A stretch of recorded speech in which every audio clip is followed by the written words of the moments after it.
या पृथ्वी तलावरती महादेवांचे अनेक भक्त होऊन गेले की त्यांनी कठोर तपश्चर्या करून प्रत्यक्ष महादेवांनी त्यांना दर्शन दिलं।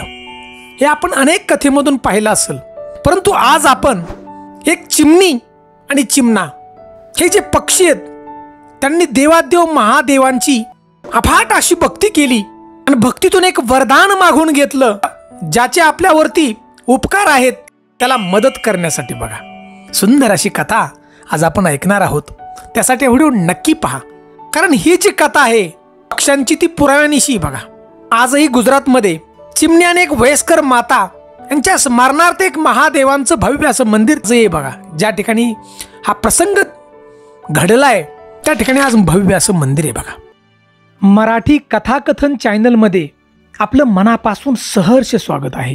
तर बांधवांनो, गुजरातमध्ये एक भव्य असं महादेवांचं मंदिर होतं आणि महादेवाच्या मंदिरामध्ये दररोज सकाळ आणि संध्याकाळ आरती चालत असत। म्हणजे सकाळची ज्यावेळेला आरती चालू व्हायची त्यावेळेला मंदिराची घंटा जोरात वाजवली जायची आणि घंटा वाजल्याबरोबर एक चिमणा आणि चिमणी म्हणजेच पती पत्नी आहे बघा पक्षी, त्या मंदिराच्या समोर झाड होतं आणि त्या झाडावर बसायचे आणि संपूर्ण आरती ऐकायचे महादेवांची। बघा, तासून त्या झाडावरती बसायचे आणि देवादेव महादेवांची ती भक्ती करत होते। बघा, स्मरण करत होते, ध्यान करत होते पक्षी। आणि आरती संपल्यानंतर काही वेळेनंतर ते दोन्ही पक्षी उठायचे, आपल्या पिल्लांना ते चारा घेऊन निघून जायचे बघा आपल्या घरट्यामध्ये।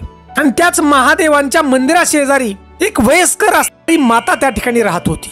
त्या वयस्कर मातेला कुणीही नव्हतं, म्हणजेच मुलं बाळ नव्हते, पती सुद्धा नव्हता, एकटेच जीवन ते व्यतीत करत होती।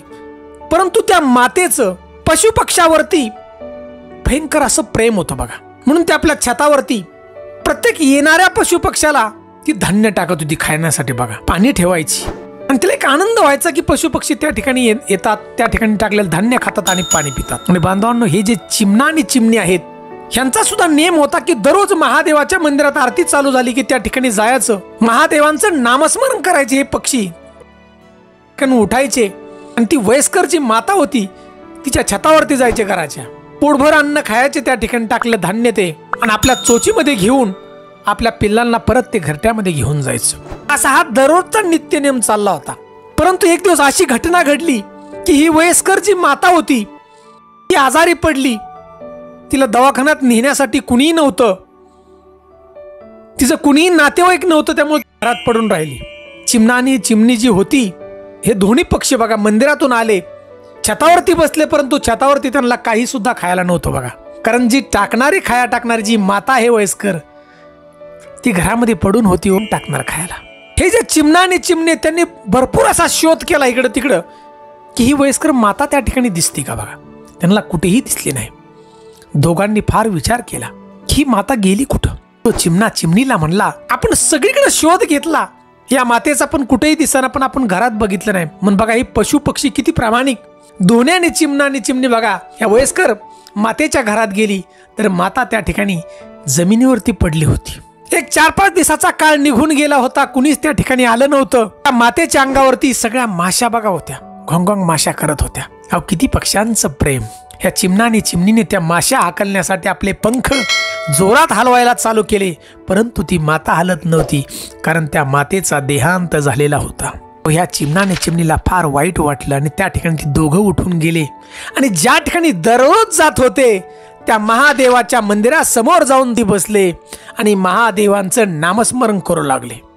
तासन तास दोघांचं नामस्मरण चालूच होतं। 1 महिन्याचा काळ गेला तरी पशुपक्षी त्या ठिकाणी बघा जे होते ना दोन्ही चिमणा चिमणी अजिबात उठत नव्हते। महादेवांच्या नामाचा जप चालला होता। अक्षरशः मंदिरामध्ये असलेले देवादेव महादेव त्यांना समजलं की हे चिमणा आणि चिमणी एवढी माझी तपश्चर्या करतायत, भक्ती करतायत, अहो देवाला सुद्धा दया आली बघा। आणि त्यावेळेला बघा देवादेव महादेवांनी या चिमणा आणि चिमणीला दर्शन दिलं। हे पक्षीराज, महादेव म्हणाले बघा की तुम्हाला काय पाहिजे वरदान।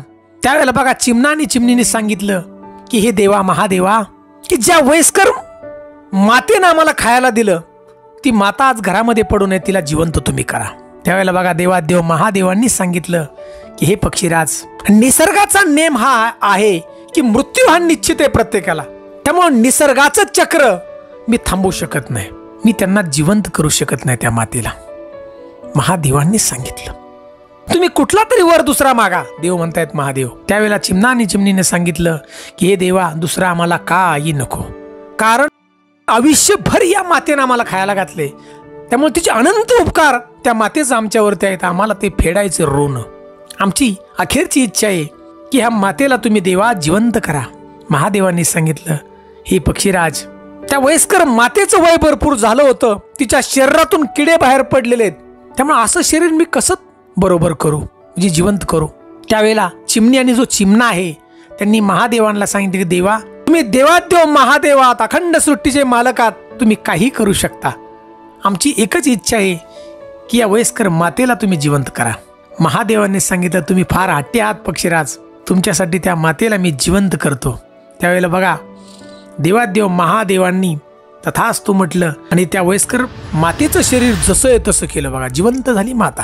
आणि त्या ठिकाणी दोन्ही पक्षी अगदी आनंदात उठून गेले. बघा, त्या मातेच्या छतावरती टाकलेलं धान्य खाण्यासाठी, कारण माता उठली आणि तिने लगेच पक्ष्यांना खायला छतावरती जाऊन टाकलं. बघा, म्हणून बांधवांनो, मनुष्य जीव तर देवाची पूजा अर्चा करतो, परंतु पशु पक्षी सुद्धा देवाची पूजा करतात. बघा, पशु पक्षी सुद्धा प्रामाणिक असतात. या कथेतून एकच आपल्याला घ्यायचंय, पशु पक्ष्यावरती दया करा. बघा, उन्हाळ्याचे दिवस आल्यात, त्यांना पाणी ठेवा, चारा टाका, ते तुमचे अनंत उपकार कधीही विसरणार नाहीत. बघा, त्यांचा दुवा तुम्हाला निश्चित लागेल. तर बांधवांनो, ही जी मी कथा तुम्हाला सांगितली ही सत्य कथा आहे आणि त्यांच्या स्मरणार्थ गुजरातमध्ये भव्य असे एक मंदिर सुद्धा उभं आहे. बघा, तर बांधवांनो, चिमणा आणि चिमणीची जी सुंदर अशी कथा आहे की महादेवांची त्यांनी भक्ती केली, ती जर आपल्याला आवडली असेल तर आमच्या चॅनलला नक्की लाईक करा. चॅनलवरती प्रथम असाल तर नक्की सबस्क्राईब करा आणि आम्हाला कमेंट म्हणून ओम नमः शिवाय अशी एक कमेंट नक्की द्या.